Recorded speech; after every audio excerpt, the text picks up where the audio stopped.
The colony of New Avalon was supposed to be a beacon of human progress, a thriving settlement on the edge of the galaxy. It had taken decades of effort, billions of credits, and the sacrifice of countless pioneers to establish. A symbol that humanity was no longer confined to the cradle of Earth. And then, in a single day, it was gone. The distress signal had been brief. A garbled message intercepted by a passing trade vessel before silence swallowed the colony whole. No survivors, no wreckage, just an empty, lifeless planet where a thriving city had once stood. The attackers had left nothing behind. No declaration, no warning, not even a name. They had simply erased New Avalon as if it had never existed. But humanity remembered. And humanity did not forgive. Admiral Jonathan Graves stood on the bridge of the UNS Retribution, staring at the tactical display in front of him. It was a monstrous sight, a fleet unlike anything in human history, assembled for one single purpose: revenge. 700,000 warships, the combined might of every Terran fleet, every colonial navy, every mercenary outfit willing to take up arms. From the smallest corvette to the behemoth dreadnoughts, the fleet was an unstoppable armada that stretched across the void like an angry storm. For the first time, humanity was united, not for politics, not for trade, not even for survival, for vengeance. "ETA to enemy system?" Graves asked. 4 days, Admiral." His XO, Commander Vasquez, turned to him with a grim nod. "Scout drones confirmed their presence. We know who did it." Graves exhaled sharply. "Who?" Vasquez's jaw tightened. "They call themselves the Zorvax Dominion, some kind of ancient warrior empire. We weren't even on their radar before. They probably thought we were just another minor race, easy prey." A growl rumbled through the bridge crew. The Zorvax had made a fatal mistake. Graves turned to the massive viewport, gazing at the endless fleet surrounding his flagship. They thought wrong. The Zorvax were old. Their empire had existed for thousands of years, built on conquest and dominance. They had crushed dozens of species, burned hundreds of worlds, and fought wars before humanity had even discovered fire. But for the first time in millennia, they had made a miscalculation. The humans were not like the others. They did not cower. They did not beg. They brought war. 700,000 human warships arrived in Zorvax space in a wall of fire and steel. The first planetary defense stations barely had time to raise shields before nuclear hellfire reduced them to molten slag. Their fleets scrambled, commanders barking orders in panic. They had expected a skirmish, maybe a minor retaliatory raid. Instead, they were met with annihilation. Missiles streaked across the void in the millions. Kinetic slugs shattered battleships with ease. And when the human Marines landed, they did not take prisoners. One by one, the Zorvax colonies fell. The once proud Dominion, which had stood for thousands of years, began to crumble under the sheer, unrelenting force of human rage. There were no negotiations, no peace talks, only vengeance, and humanity was just getting started. The Zorvax High Council had never known fear. For centuries, they had ruled through terror, their warriors unmatched, their fleets unstoppable. But now, for the first time in their long, brutal history, they understood what it meant to be prey. Reports flooded in from across the Dominion. The humans had arrived in force. Their warships, numbering in the hundreds of thousands, moved with relentless efficiency, burning through every defensive line the Zorvax had thrown in their path. Planets that had stood under the Dominion's rule for millennia were now reduced to smoldering wastelands. On the bridge of the UNS Retribution, Admiral Graves listened to the latest battle reports.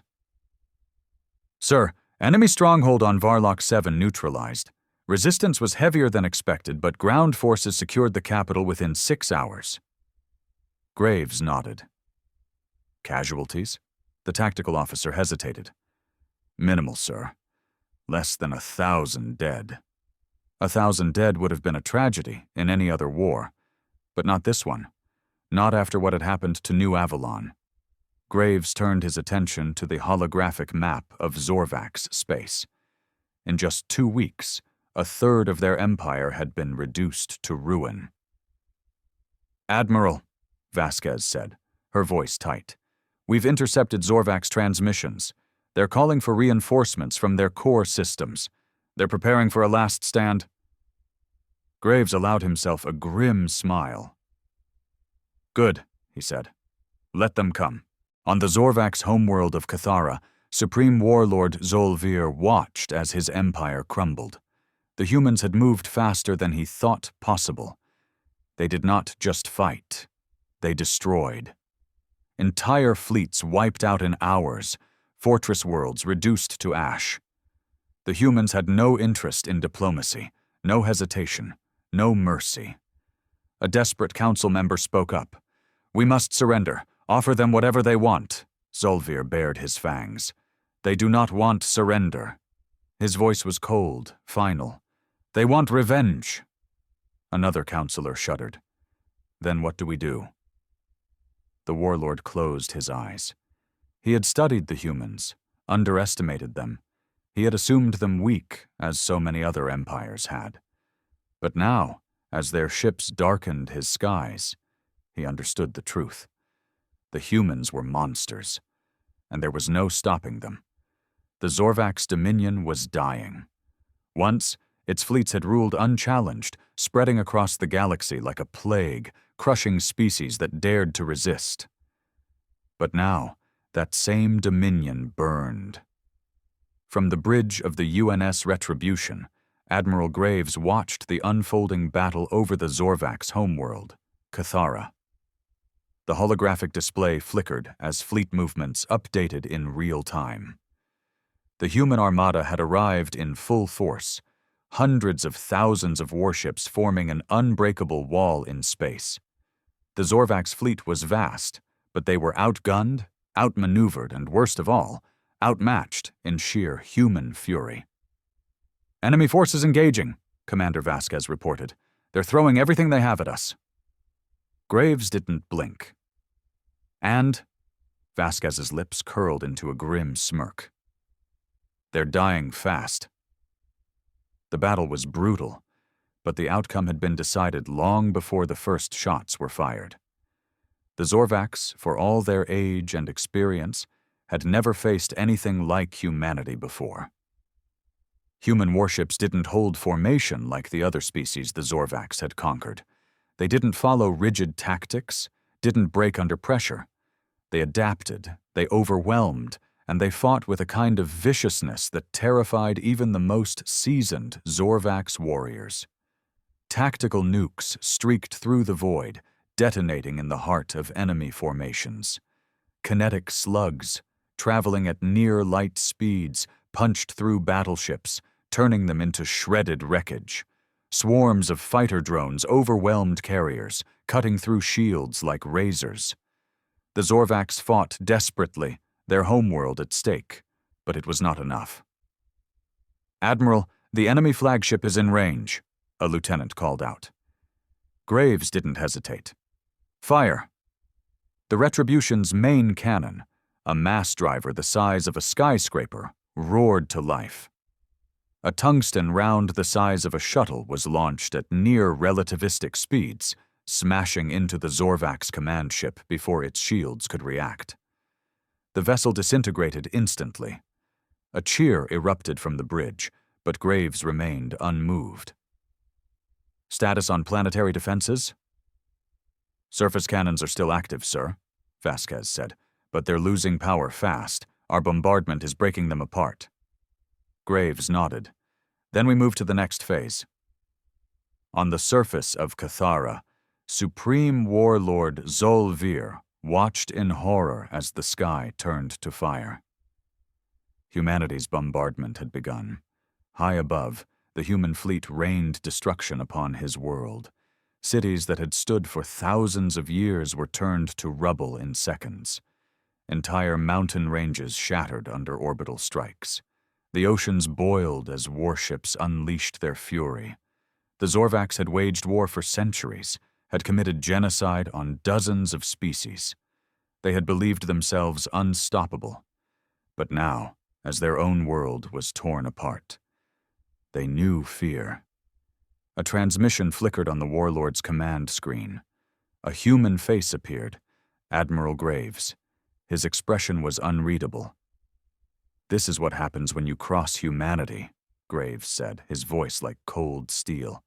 "You wiped out our colony. You thought you could erase us." He leaned closer to the screen. "Now, we erase you." Zolvir swallowed his pride. He had never begged before. But now he had no choice. "Human," he growled, lowering his head slightly. "We surrender." There was a long silence. Then Graves spoke. "No." The transmission cut out. A moment later, the sky split apart as the final bombardment began. Cathara burned. The war was over, and humanity had won. The war was over, but the rage still burned. Cathara had been reduced to a husk. Its once proud cities turned to mountains of ash and rubble. The oceans still boiled from orbital bombardments, and the air was thick with smoke and the scent of death. Fires raged across the shattered landscape, consuming the remains of a once great civilization. Admiral Graves stood in the command deck of the UNS Retribution, staring at the ruined world below. The Zorvax Dominion had fallen. Their fleets were destroyed, their armies crushed, their people left broken. And yet, he felt no satisfaction. "They're sending surrender requests from across their remaining colonies," Commander Vasquez reported. "Every Zorvax world left standing is begging for terms." Graves exhaled slowly. He had known this would happen. The Zorvax had believed themselves invincible, but when faced with total annihilation, their will had shattered. The same species that had enslaved, massacred, and conquered countless others were now pleading for mercy. "They're offering reparations," Vasquez continued. "They're promising to disarm, to disband their empire completely." Graves said nothing for a long moment. Outside the viewport, the last human dropships were finishing their sweeps of Cathara. The ground war had been a slaughter. The Zorvax defenders had fought, but with no fleet to support them, it had been hopeless. Human Marines had torn through their last bastions of resistance, executing every military leader they could find. "Their race deserves extinction," a voice growled behind him. Graves turned to see General Marcus O'Neill, the commander of the ground forces. His armor was still stained with Zorvax blood, his expression cold with fury. "They got what they deserved," Graves said evenly. "Did they?" O'Neill stepped forward. "One of their warriors told me something before I put a bullet in his skull. He said the Zorvax don't even have a word for surrender, that they've never lost a war." His lip curled. "Until now." Graves nodded. He had no pity for the Zorvax. They had brought this upon themselves. "What do we do now, Admiral?" Vasquez asked. Graves turned back to the viewport. The Zorvax homeworld was dying, but there were still survivors, civilians, families, those who had never held a weapon. The question was whether they deserved to live. For New Avalon, the answer should have been simple, but he hesitated. "Send a message to the fleet," he said at last. "The war is over. No more killing." Vasquez and O'Neill both stiffened in surprise. "You're letting them live?" O'Neill asked, his voice sharp. Graves turned, his expression hard. "We came for vengeance," he said. "We got it. Now we leave." O'Neill exhaled through his nose but didn't argue. Vasquez gave a small nod of understanding. "Order sent," she said. The fleet began to withdraw. The remaining Zorvax, those too weak to fight or too broken to resist, watched in stunned silence as the human armada vanished into the void. They had been defeated so completely that their very survival now depended on the mercy of the species they had once sought to erase. Humanity had won. But Graves knew that somewhere, sometime, another enemy would rise. And when they did, humanity would be ready. The Zorvak's dominion was no more. What remained of their civilization was little more than scattered ruins and broken survivors, their once mighty fleets reduced to drifting wreckage in the void. Across their former empire, human warships loomed like specters, ensuring that no remnants of their military would ever rise again. But even in defeat, the Zorvaks endured. Admiral Graves knew this war had not just been about revenge. It had been about making a statement. Humanity would never again be prey. And the galaxy had heard the message loud and clear. 6 months after the fall of Cathara, the echoes of war still rippled across the stars. Humanity had changed. The United Terran Directorate had become something different, stronger, more unified, but also more feared. The sight of a Terran warship was now enough to make entire planets reconsider their allegiances. Diplomats from every corner of known space scrambled to establish treaties, alliances, or at least guarantees that they would never cross humanity. But there were those who whispered that humanity had become something dangerous. The war had been justified. Every species that had suffered under Zorvak's rule had celebrated their fall. But there was an unspoken fear now. If humanity could destroy a millennia-old empire in mere months, what would they do to anyone who stood in their way? On Earth, the streets of every major city were filled with celebrations. Statues were erected to honor the fallen of New Avalon. Veterans of the war were hailed as heroes. Every broadcast, every news outlet, every speech made it clear humanity had won, and it had secured its place in the galaxy. But behind the victory parades, the war had left its scars. Graves had seen it in the soldiers who had fought on Cathara, the coldness in their eyes, the way they spoke of the Zorvaks as if they were not even sentient. The war had not just wiped out an empire, it had hardened humanity itself. And perhaps that was necessary. Standing in his office on the newly commissioned UNS Eternity, Graves studied a classified report. Intelligence had confirmed what he had already suspected. Not everyone in the galaxy had been terrified by humanity's war of vengeance. Some had been watching, calculating. A new power had begun to stir on the fringes of known space. An alliance of species, once rivals, now united by one thing: fear of humanity. They had seen what humanity was capable of, and they had decided they could not afford to wait. They were preparing for war. Graves closed the file. The Zorvaks had been the first, but they would not be the last. And if the galaxy wanted to test humanity again, it would burn just the same. The galaxy had not forgotten. 6 months after the fall of the Zorvak's dominion, humanity stood unmatched. Its fleets were the most feared in the known universe, its soldiers hardened by war. Every species that had once dismissed humanity as insignificant now watched them with wary eyes. But not all of them watched in silence. A storm was coming. Admiral Graves sat in the war room of the UNS Eternity, the new flagship of the United Terran Directorate. Around him, holographic projections displayed intelligence reports gathered from the edges of known space. The signs were unmistakable. "They call themselves the Accord of Sovereign Worlds," Vasquez reported, her voice clipped. 5 species, once enemies, now allied under one purpose, containing humanity. Graves exhaled slowly, eyes scanning the projection. The Accord wasn't just a political pact. It was an emergency coalition formed by species who had never trusted each other, who had fought wars against one another for centuries. Now, They had put aside their hatred. Because they feared something more. They feared humanity. O'Neill, seated across the table, let out a low chuckle. 5 species banding together just to stop little old us? I'd say that's flattering. No, Graves said, voice steady. That's dangerous.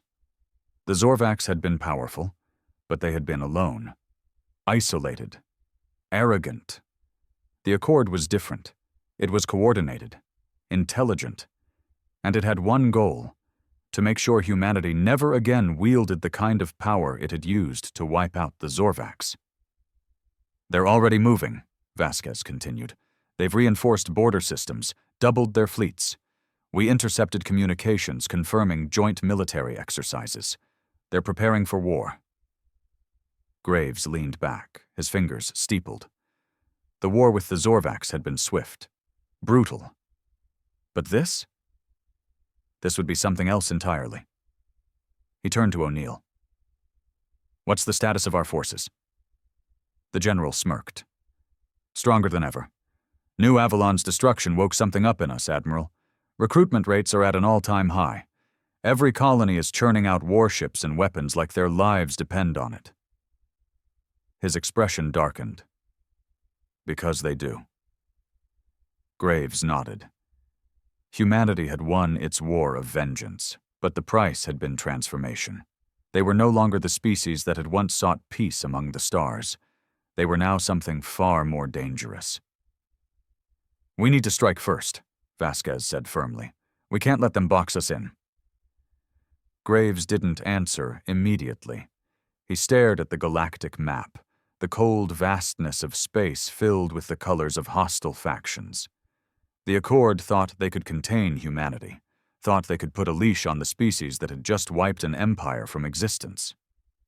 They were wrong. Slowly, Graves stood. His voice, when he spoke, was calm. Prepare the fleets. Vasquez and O'Neill exchanged a glance. We're going to war? O'Neill asked, though there was no hesitation in his voice.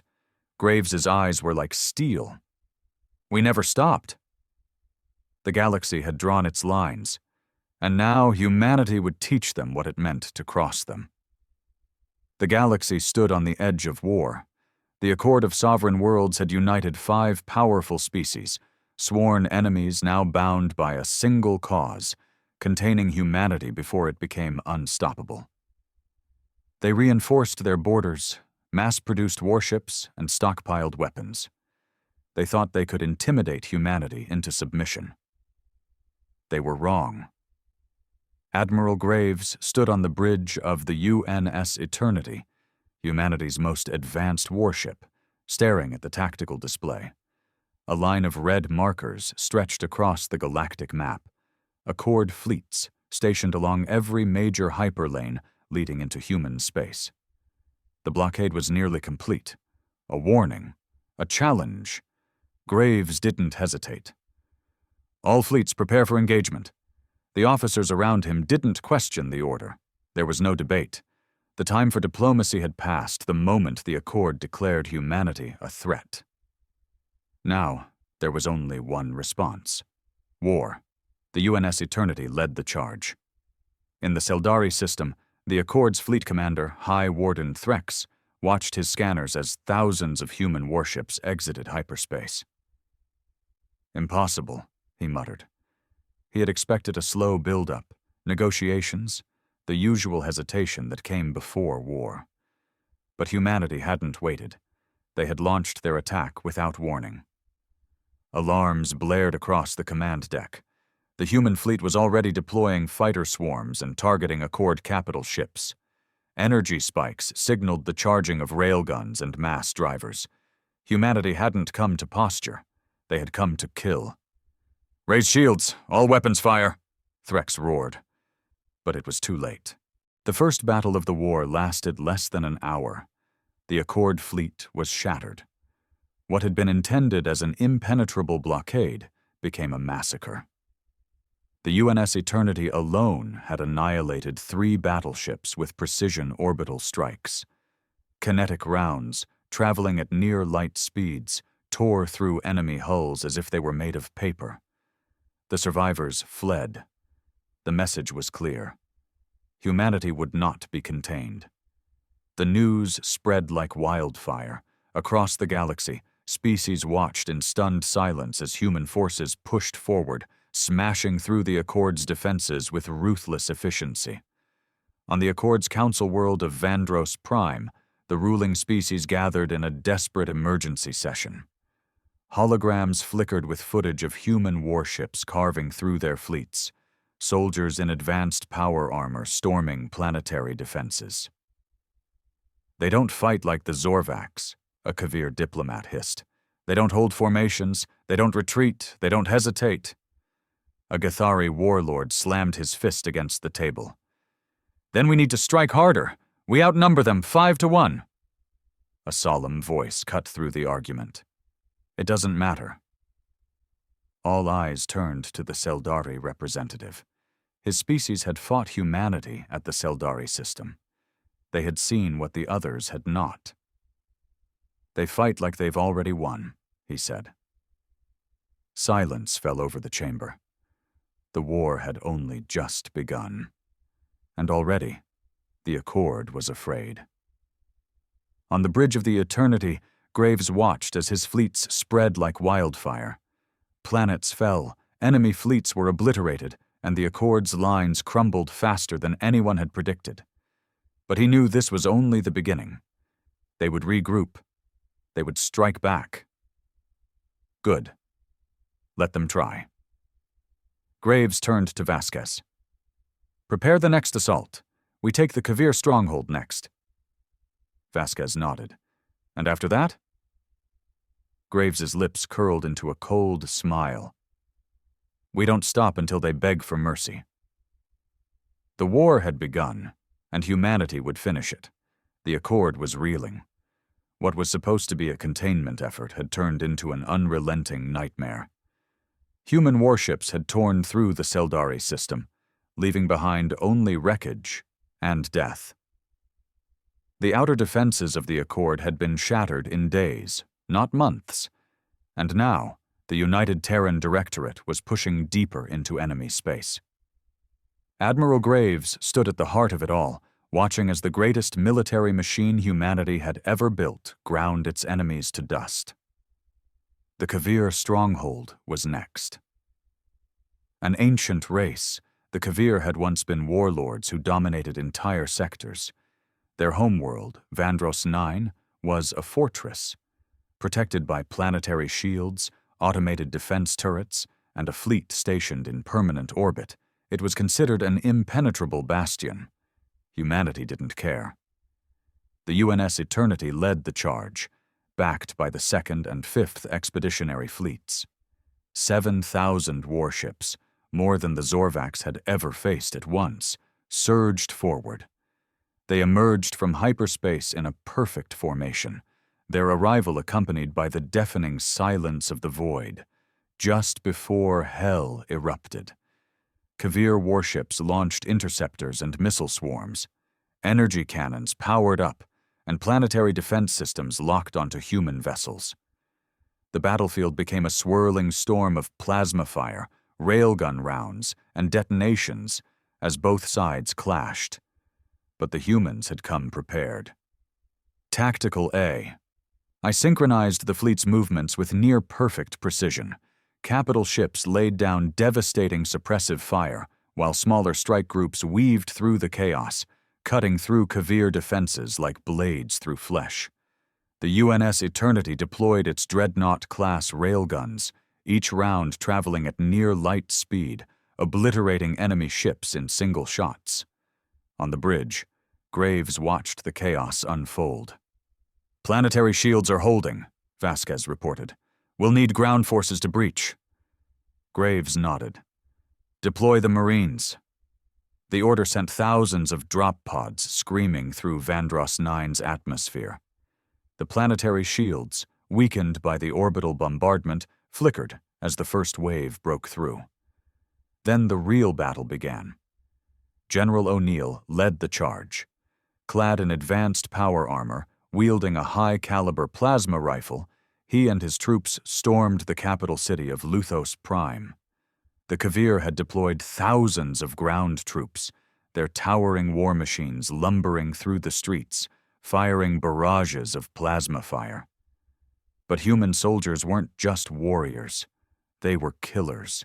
O'Neill's men moved in tight, efficient squads. Drones scouted enemy positions, feeding real-time data to combat HUDs.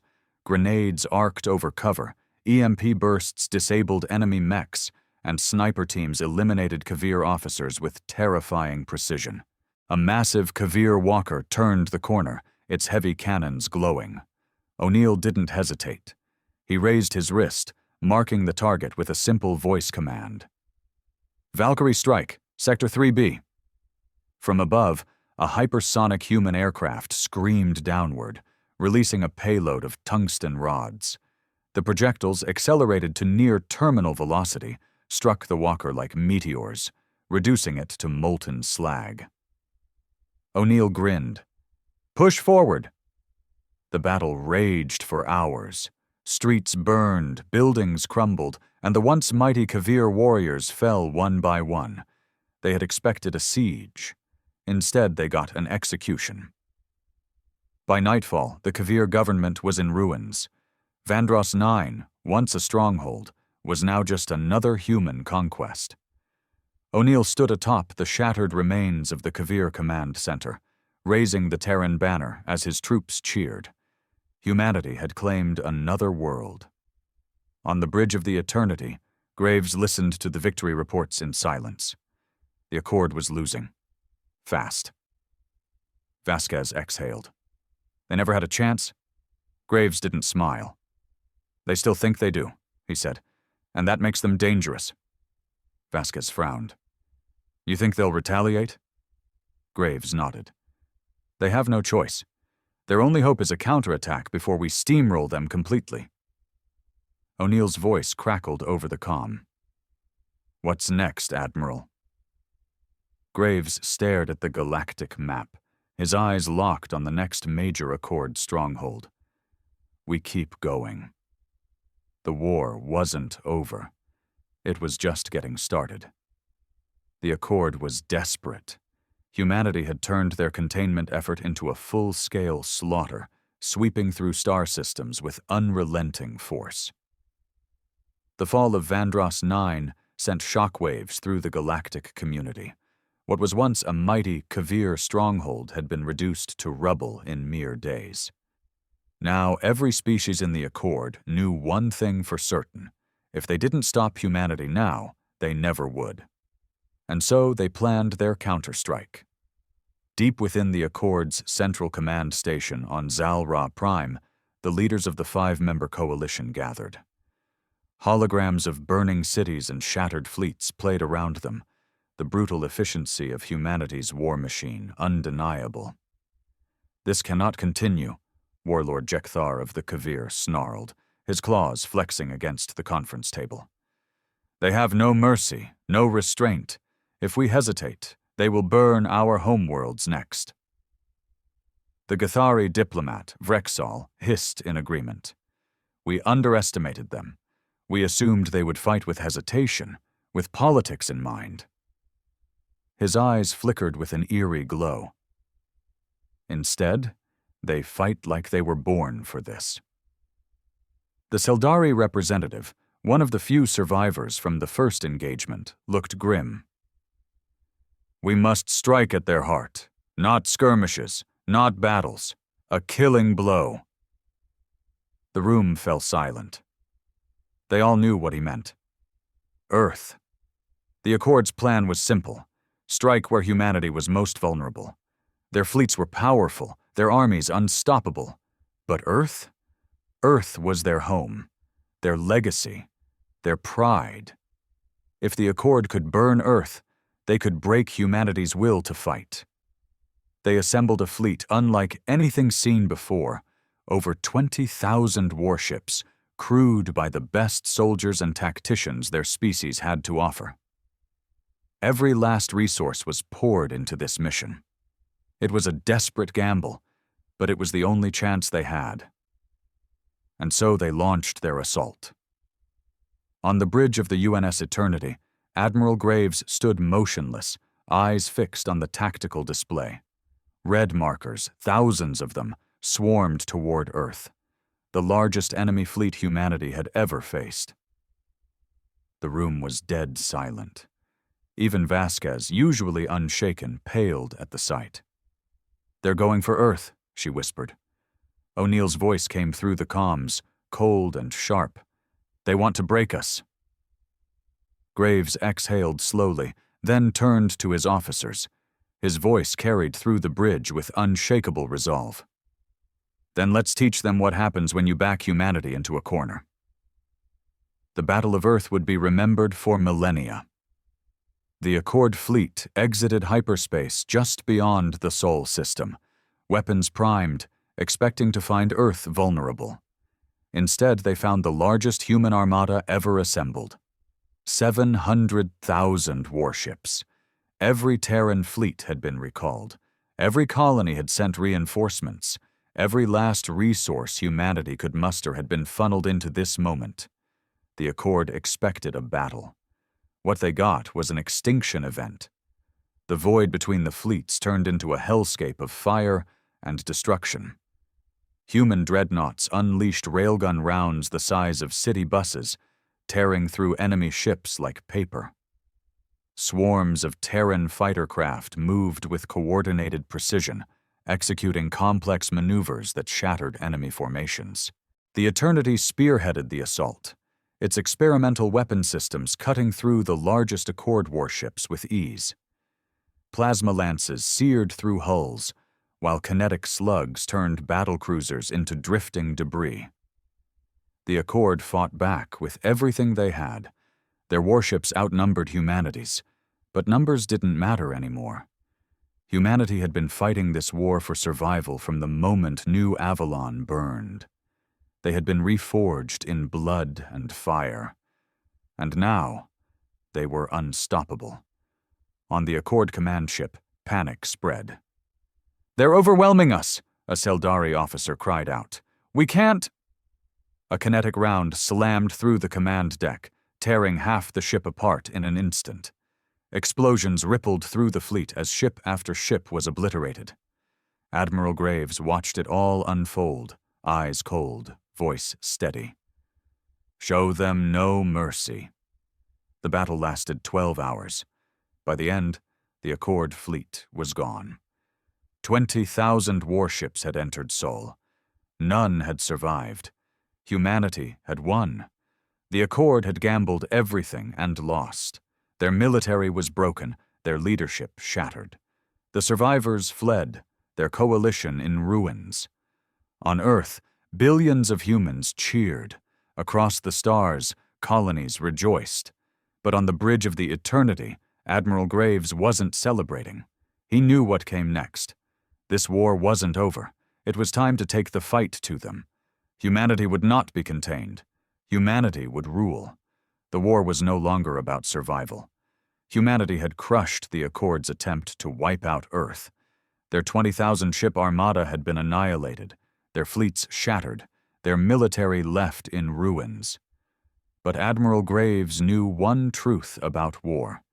If you left the enemy alive, they would return. And humanity did not believe in second chances. Now, it was time for vengeance.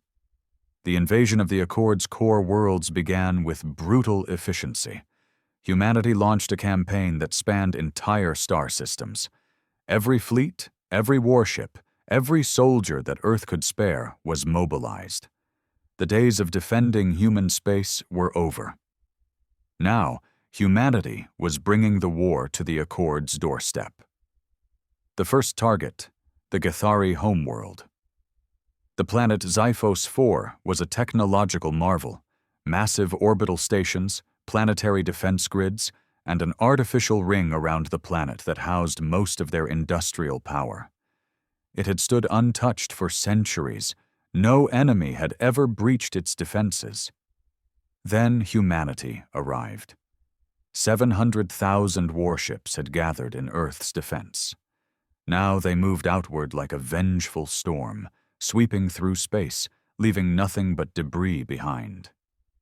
Admiral Graves stood on the bridge of the Eternity, watching the planet loom closer. A cold fury burned in his chest. He had lost friends. He had watched the Accord massacre human colonies, had seen innocent families burned from orbit. Now, it was their turn to suffer. "All ships," Graves said, his voice like steel. "Commence bombardment." The sky above Xiphos 4 burned. Human dreadnoughts unleashed tungsten rods the size of skyscrapers, each one slamming into the surface with the force of a nuclear detonation. Plasma lances cut through orbital stations, sending fire and wreckage spiraling toward the planet below. Gathari warships scrambled to defend their home, but they were already too late. Human fighter squadrons weaved through their defenses, precision striking shield generators and key infrastructure. Special forces teams deployed onto the surface, assassinating high-value targets before the enemy even knew they were under attack. The Gathari had once prided themselves on their tactical superiority. Now, they were running for their lives. General O'Neill led the ground assault. As the first waves of dropships broke through the planet's atmosphere, anti-air defenses opened fire, filling the sky with plasma bolts. Some human ships were hit, spiraling into the cityscape below, but most made it through. O'Neill and his men landed in the middle of the Gathari capital. The city was already in chaos. Fires raged through towering skyscrapers. The streets were filled with terrified civilians, scrambling for cover as human mechs marched through the rubble. The Gathari military tried to push back. Their shock troopers, clad in advanced battle armor, engaged the human marines in brutal street-to-street combat. Energy weapons flared, explosions ripped through buildings, and screams echoed through the burning ruins. But the humans had come prepared. Sniper teams eliminated Gathari officers before they could issue orders. Drone swarms overloaded enemy targeting systems. EMP strikes disabled their tanks, leaving them vulnerable to devastating missile barrages. O'Neill's team moved fast, cutting through enemy resistance like a scalpel. As they pushed toward the Gathari command center, he activated his comm. "Admiral, the capital's defenses are collapsing. The enemy is in full retreat." Graves's voice came through, cold and merciless. "Then finish it!" O'Neill did not hesitate. He raised his plasma rifle and led his men forward. By nightfall, Xiphos 4 belonged to humanity. The Gathari government had been executed. The remaining military forces surrendered. And those who didn't? They were wiped out. Across the planet, human forces secured control. Their flag was raised above the ruins of the capital, a grim reminder that humanity did not forgive. The Accord had thought they could exterminate humans. Instead, they had sealed their own fate. Admiral Graves stood on the bridge of the Eternity, watching the burning planet below. Vasquez exhaled. "That's 2 core worlds down." O'Neill's voice came through the comm again. "The Gathari are done. What's next?" Graves didn't even blink. "The Seldari homeworld." Vasquez's eyes flickered with dark amusement. "We're not stopping, are we?" Graves turned toward the galactic map, showing the remaining Accord worlds. His jaw tightened. "They wanted a war," he said, voice low, dangerous. "Now, we give them one." The conquest of the Accord had begun, and humanity would not stop until the galaxy was theirs. The Seldari homeworld of Vahzir was the jewel of the Accord. It was a planet of towering crystalline spires, floating citadels, and lush bioluminescent forests that stretched for miles. Unlike the industrial worlds of the Gathari or the war-forged fortresses of the Kavir, Vahzir was a place of peace, art, and diplomacy. It had never seen war on its surface. Until now.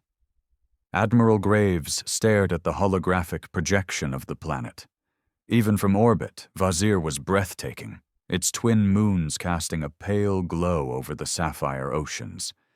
He almost felt bad for what was about to happen. Almost. The Seldari were the ones who started this war, Vasquez muttered, standing beside him. They whispered in the ears of the other species, pushed them to attack our colonies. Now look where it got them. Graves didn't respond. Instead, he turned to his officers. Deploy the fleet. 700,000 warships burned through the void, their engines leaving trails of fire as they descended upon Vazir. Seldari defense stations scrambled to react, their fleet mobilizing in a desperate attempt to repel the invasion.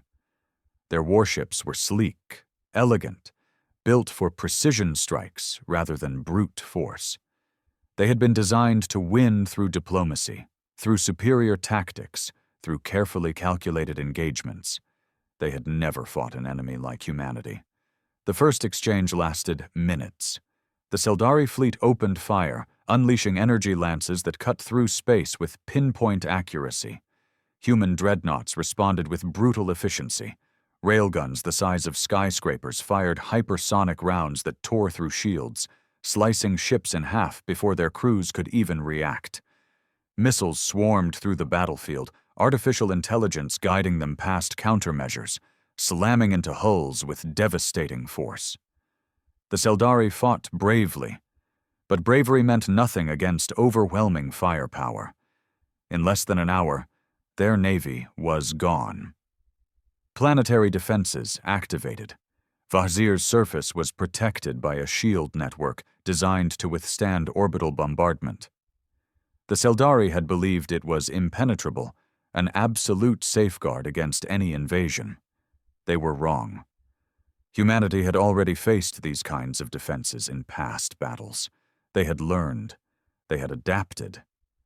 A fleet of stealth bombers slipped past the outer defenses, deploying specialized payloads designed to overload shield harmonics. The moment the energy field flickered, even for a second, human battleships unleashed their full might. Tungsten rods fell from orbit, striking with the force of nuclear warheads. The first impact turned a city into dust. The second cracked the surface of a continent. The shield network collapsed within minutes. The invasion had begun. General O'Neill led the first wave.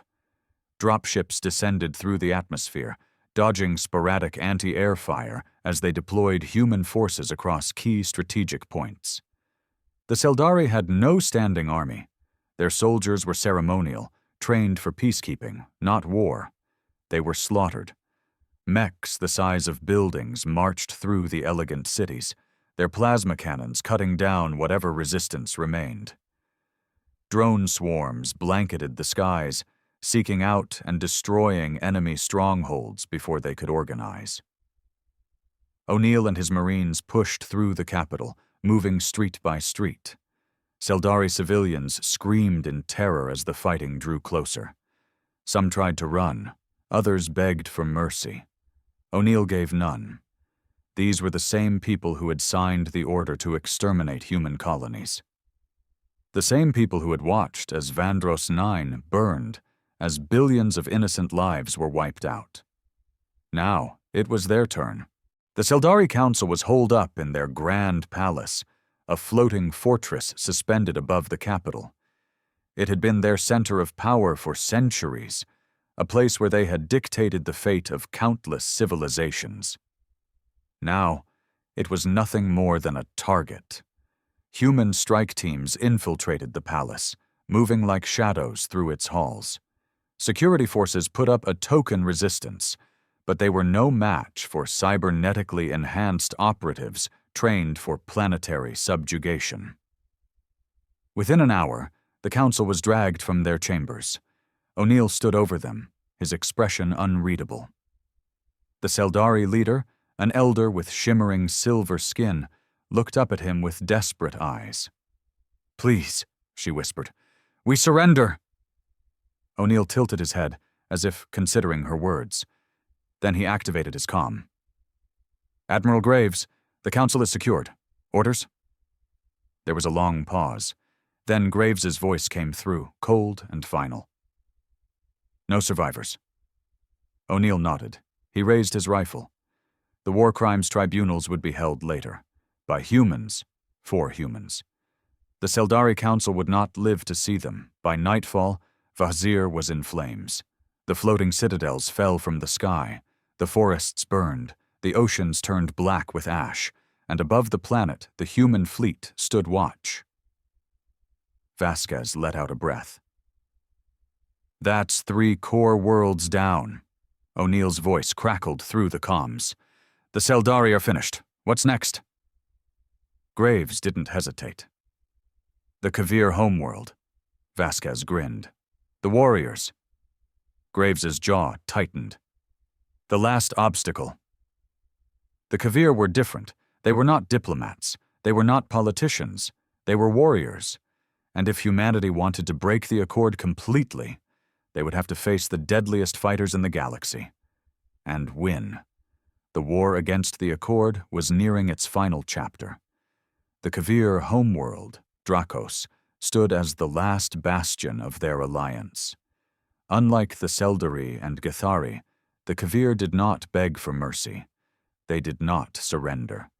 They were warriors bred for battle, a species that had conquered and crushed lesser civilizations for centuries. But they had never faced humanity at its most ruthless. Admiral Graves knew this would be different. Unlike the previous invasions, this would not be a slaughter. The Kavir would fight to the last soldier, to the last breath. There would be no pleas for mercy, no desperate peace offerings. And so, humanity came prepared. The battle for Drakos was the bloodiest of the war. The Kavir fleets did not break upon the first engagement. Their warships were built like fortresses, covered in thick armor plating, bristling with weapons designed for relentless combat. They did not retreat, did not falter. But they did fall. Humanity's fleet moved with surgical precision.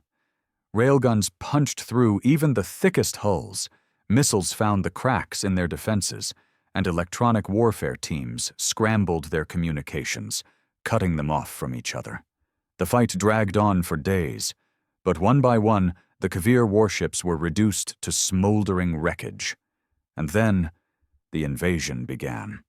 On the surface, the Kavir made their final stand. Their warriors fought like demons, refusing to give ground, turning every ruined city into a fortress, every street into a battlefield. Even as orbital bombardments shattered their defenses, even as mechs and tanks crushed their lines, they kept fighting. Humanity had never faced an enemy so unyielding. But in the end, it didn't matter. The Kavir had centuries of battle experience, but humanity had something greater: adaptability. They learned, adjusted, countered every tactic thrown at them. What should have been a months-long siege was over in a matter of weeks. The Kavir High Command was wiped out. Their last warriors fell, refusing to surrender. Drakos burned. The Accord was no more. Admiral Graves stood aboard the Eternity, watching the ruined surface of the last enemy world. He had thought he would feel something. Relief, triumph, even satisfaction. Instead, there was only silence. Vasquez broke it. "We did it." Her voice was quiet, almost hesitant. "It's over." Graves exhaled. "No." He turned to the galactic map. The stars stretched out before him, vast and endless. "This was just the beginning." O'Neill's voice crackled over the comms. "We've taken their worlds. What now?" Graves's gaze was cold, unreadable. "We rebuild, expand, secure our place in the galaxy." He looked at the shattered remains of the once mighty Accord. "And we make sure no one, no species, ever threatens humanity again." The war was over. But humanity's dominion had just begun.